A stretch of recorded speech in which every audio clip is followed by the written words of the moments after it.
Okay, sir. Sir, isa pa pong issue. Regarding po, sir, sa speakership po, sir, kasi parang nahihirapan po yung PDP-Laban na pumili po ng kandidato nila dahil nga wala po silang nakuhang consensus nung nag-meeting po sila.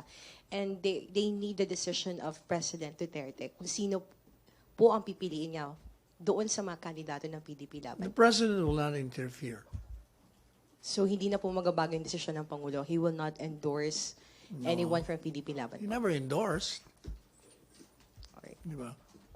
Questions, MPC? What they should do, I think the PDP-Laban should, what they should do is to have a secret balloting and get the sentiments of the members.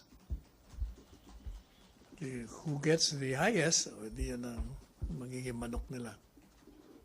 RJ?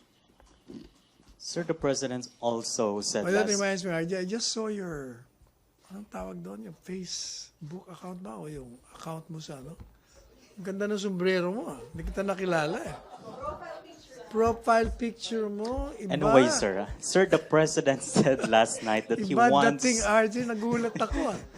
I couldn't believe it. My goodness. Anyway, sir, the President said last night that the party lists are being exploited by the rich and Yeah. their representatives are not actually marginalized.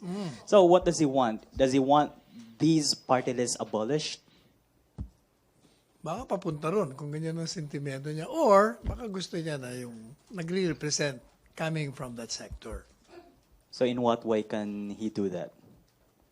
Abay, nasa ano ka, actually, nasa ano yan eh. Nasa COMELEC. Sila ang nag-qualify ng mga nominees.